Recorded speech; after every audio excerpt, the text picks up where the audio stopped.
जो आज हमारा प्लांट फिजियोलॉजी जो बीएससी सेकंड सेम के बच्चों के सिलेबस में और क्लासेस में ये भी है 12th वगैरह में। अब देखिए इसमें आज हमारा टॉपिक है प्लांट फिजियोलॉजी में फोटोसिंथेसिस, इंट्रोडक्शन ऑफ फोटोसिंथेसिस। क्या होती है फोटोसिंथेसिस? अब देखिए ये आपको सिनेरियो दिख रहा है यहाँ पे, ये फोटोसिंथेसिस हो रही है, ये रेस्पिरेशन हो रहा है। फोटोसिंथेसिस केवल पौधों में ही होती है और रेस्पिरेशन पौधे और जीवों में यानी हम में भी होती है।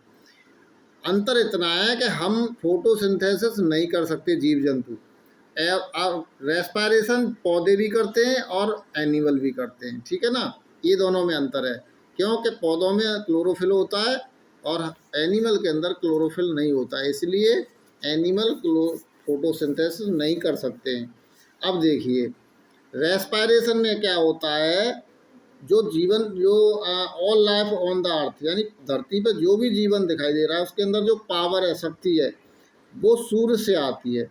यानी पौधे सूर्य की एनर्जी को केमिकल एनर्जी में बदलने की क्षमता रखते हैं। वो कैसे रखते हैं वो देखिए, आप समझ आते हैं आपको। रेस्पिरेशन यहाँ आपको इस सिनेरियो में दिख रहा है। रेस्पिरेशन में क्या होता है, ग्लूकोज टूटता है और ऑक्सीजन जो है अंदर लेता है, ऑक्सीजन की उपस्थिति में ग्लूकोज टूटता है और CO2 बाहर निकलती है। ये रात को होता है, ठीक है ना। और फोटोसिंथेसिस केवल दिन में होती है। देखिए सनलाइट, यहाँ पे सूरज है, ये सनलाइट पड़ रही है तभी फोटोसिंथेसिस की क्रिया होगी। इसमें क्या होता है, CO2 पौधे की पत्ती वायुमंडल से लेती है और ऑक्सीजन दिन में निकालती है, ठीक है ना। और इससे क्या होता है, ग्लूकोज बनता है, ऑर्गेनिक कंपाउंड बनते हैं, इसी को हम फोटोसिंथेसिस कहते हैं। अब देखिए हम यानी जीव जंतु ग्लूकोज खुद नहीं बनाते, परंतु पौधे अपना ग्लूकोज खुद बनाते हैं। रेस्पिरेशन क्रिया दोनों करते हैं, पौधे भी और जीव जंतु भी। इसके लिए ग्लूकोज की आवश्यकता होती है। रेस्पिरेशन के लिए ग्लूकोज ही तो टूटेगा, ब्रेक डाउन होगा, उसी से हमें ATP जनरेट होगा, उससे हमें एनर्जी आएगी। इस ग्लूकोज के खुद पौधों के बनाने की क्रिया को ही हम फोटोसिंथेसिस कहते हैं। यानी ग्लूकोज के खुद यानी पौधों के बनाने की क्रिया को ही फोटोसिंथेसिस कहते हैं, ठीक है ना। अतः फोटोसिंथेसिस केवल दिन में होती है और रात को केवल रेस्पिरेशन है, श्वसन होता है।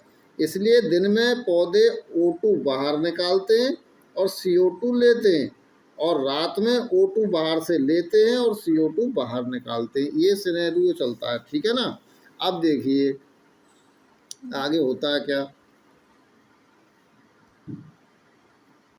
देखिए यहाँ पे एक पौधा है, जैसे ये पौधा है और इसमें ये लीफ है, ठीक है ना, ये लीफ है कोई, ठीक है। इसको हम अलग से आपको बता रहे हैं, ये यहाँ पे बना दी हमने लीफ, ठीक। यहाँ से एक लीफ बना दी हमने। इसमें क्या रेस्पिरेशन होगा ना, तो रेस्पिरेशन में क्या होगा, ग्लूकोज और प्लस O2, ये इनसे बनेगा आपका ATP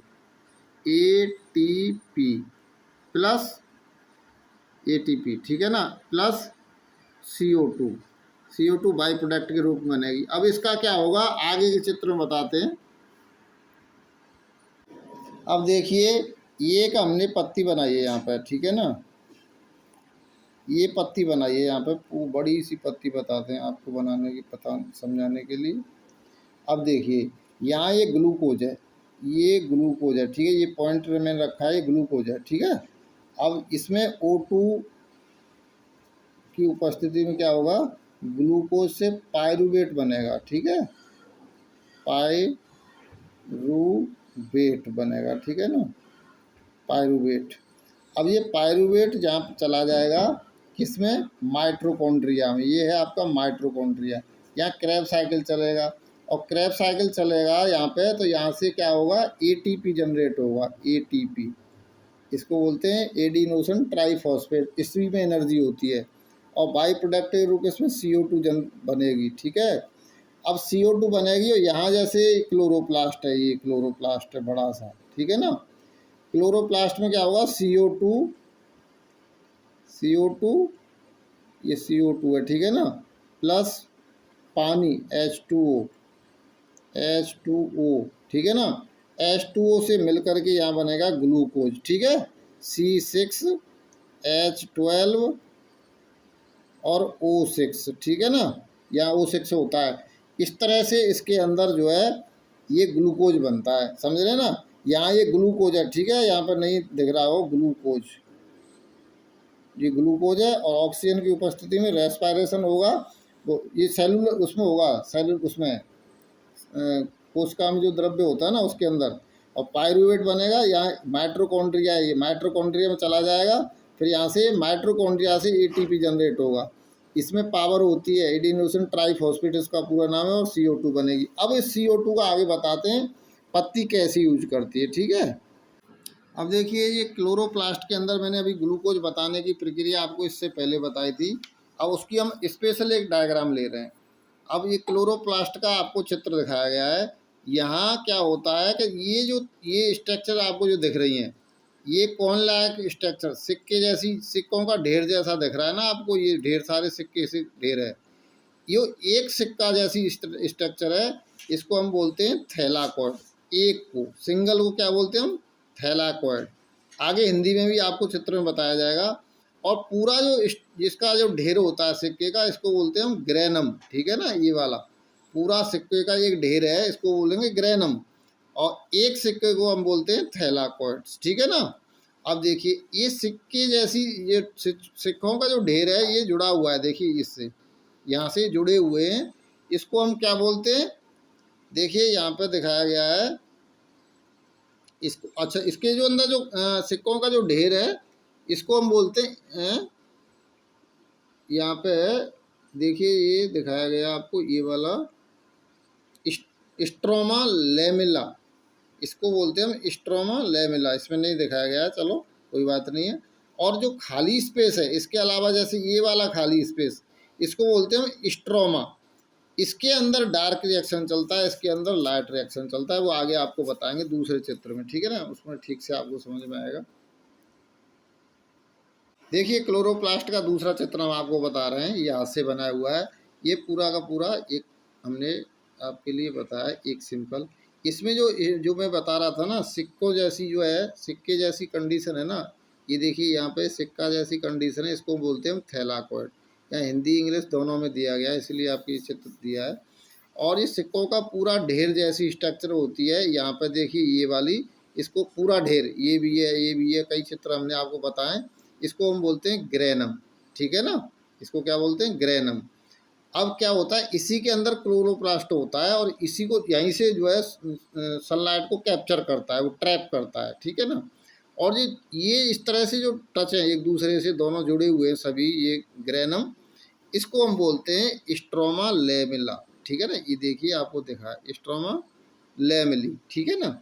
अब देखिए यहाँ जो लाइट रिएक्शन होता है इन्हीं के अंदर चलता है, ग्रेनम के अंदर, यानी फोटोसिंथेसिस की जो लाइट की एनर्जी को कैप्चर किया जाता है, और जो लाइट रिएक्शन चलता है वो इसी के अंदर, ग्रेनम के अंदर होता है, इनके अंदर, ठीक है ना, इनके अंदर, ये ग्रेनम के अंदर ही होता है, ठीक है, लाइट रिएक्शन।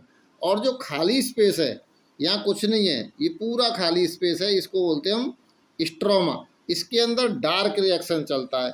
ये आपको अभी लग रहा होगा अजीब, घबराने की ज़रूरत नहीं है, आगे की वीडियो में आपको इनका सबका फंक्शन अलग अलग बताएंगे, बड़ी आसानी से आपकी समझ में आएगा। फिलहाल इनके नाम याद होने चाहिए, और ये कैसे लाइट को पकड़ता है, कैसे ग्लूकोज में बदलता है, ये ग्रेनम में थैलाकॉइड जितने ग्रेनम है ये कैसे लाइट को ट्रैप करते हैं, पकड़ते हैं, और कैसे ग्लूकोज में बदलते हैं, ये सारी की सारी प्रोसेस आपको अगली वीडियो बताई जाएगी। आप टेंशन न लें, बहुत अच्छी तरह से समझ में आएगा, ठीक है ना। अब यहाँ देखिए ये आपके पार्ट है, मैंने बता दिए। जो क्लोरोप्लास्ट होता है उसके अंदर ये सिक्के जैसी स्ट्रक्चर है, इसको हम बोलते हैं, यहाँ पर देखिए थैलाकॉइड।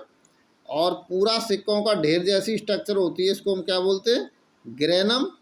और इसके बाद जो जुड़े हुए होते हैं उनको बोलते हैं स्ट्रोमा लेमिली, और खाली जो स्पेस है उसको बोलते हैं स्ट्रोमा। तो डार्क रिएक्शन स्ट्रोमा में चलता है, और लाइट रिएक्शन इनके अंदर चलता है, ठीक है ना, ग्रेनम के अंदर। इस तरह से आगे और बताते हैं फिर आपको। अब देखिए जो हमने बताया था आपको, यहाँ पे ऊपर के चित्र में, ये देखिए आपका ग्रेनम है, ये वाला ग्रेनम है, यहाँ लाइट रिएक्शन चल रहा है, ठीक है ना। और लाइट रिएक्शन यहाँ से क्या होता है, सनलाइट को कैप्चर करके, और यहाँ से ATP जनरेट हो रहा है, इसी में पावर होती है, यही पौधे की क्वालिटी है, यही कमाल है, एक चमत्कार है। एटीपी जनरेट होना ही पौधे का एक चमत्कार है। यहाँ एटीपी आकर के जब डार्क रिएक्शन में यहाँ पे इसका फॉस्फेट छीन लिया जाता है और दोबारा से एटीपी एडीपी में कन्वर्ट हो जाता है, और एडीपी फिर दोबारा से इसमें ग्रेनम में चला जाता है और यहाँ से सनलाइट लेकर के फिर एटीपी में बदलता है। इस तरह से चक्र चलता रहता है। दूसरा यहाँ NADPH, ये भी एक केमिकल है। NADPH का यहाँ पर जो इसमें प्रोडक्शन होता है लाइट रिएक्शन में ग्रेनम में, यहाँ पे ये प्रोडक्शन होता है और यहाँ से ये डार्क रिएक्शन में यहाँ पे आकर के इसका हाइड्रोजन छीन लिया जाता है और NADP केवल रह जाता है। यहाँ पे देखिए NADP रह करके फिर यहाँ पे चला जाता है। ये ADP और NADP ऐसे समझिए आप, ये खाली बाल्टी यहाँ से ये बाल्टी खाली कर देते हैं और यहाँ से ये भर के ATP बना के देता है। फिर इसका फॉस्फेट यूज करके खाली बाल्टी करके ये डार्क रिएक्शन से फिर लाइट रिएक्शन में यहाँ पे आ जाती है कि और भर के दीजिए, और यहाँ से फिर जो है ATP में कन्वर्ट करके ये चक्र चलता रहता है। और इसी से यहाँ पे डार्क रिएक्शन में ग्लूकोज डेवलप होता है। अगले चित्र में आपको हम बता रहे हैं, देखिए यहाँ पे शुगर जो लिखा हुआ है यह बनता है डार्क रिएक्शन में। इसको केल्विन साइकिल भी बोलते हैं। आगे की वीडियो में आपको ये पूरा डिटेल बताया जाएगा। जो बच्चों को इंग्लिश में दिक्कत थी उनके लिए हमने हिंदी में यहाँ पर जा करके दिया है। वही ऊपर वाला अभी मैंने समझाया, वही देखिए यहाँ पे ये क्लोरोफिल यहाँ पे है, यहाँ से ATP जनरेट हो रहा है और यहाँ से ATP का यूज होकर के CO2 से ग्लूकोज बन रहा है वहाँ, वो भी और ऑक्सीजन यहाँ से बाहर जा रही है स्टोमेटा के थ्रू। ये डार्क रिएक्शन मैंने ऊपर वाली अभी तुरंत बताया है, और ये यहाँ पे लाइट रिएक्शन हो रहा है।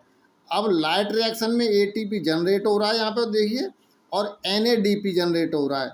ये दो चीज़ें यहाँ जनरेट होती हैं, और डार्क रिएक्शन में ये दोनों का यूज होता है, और ATP ADP में यहाँ पे बदल गई ATP में, और NADPH का H छीन करके यहाँ NADP में रह जाता है, और ये दोबारा से फिर इसमें ग्रेनम में चले जाते हैं और सनलाइट कैप्चर करके फिर ADP ATP में बदल जाता है, और NADPH बन करके फिर डार्क रिएक्शन में चला जाता है। ये चक्र चलता रहता है, इसी को केल्विन साइकिल भी बोलते हैं। अब देखिए यहाँ ATP का फॉस्फेट छीन लिया जाता है और फिर ADP में बदल जाता है, ठीक है ना। यहाँ हमने चित्र में ऊपर दिखाया है, ठीक है ना। देखिए यहाँ ADP में बन के आ रहा है, और NADPH का हाइड्रोजन ले लिया जाता है, फिर वो और उसका NADP में वापस लौट जाता है, ठीक है ना। NADP बन जाता है, उसका H छीन लिया जाता है, यहाँ पे दिखाएगा, ठीक है। इस तरह से इसका फोटोसिंथेसिस का आपको इंट्रोडक्शन में परिचय होता है। ये अंदर और कैसे कैसे रिएक्शंस होते हैं ये अगली वीडियो में बताएंगे आपको। Thank you.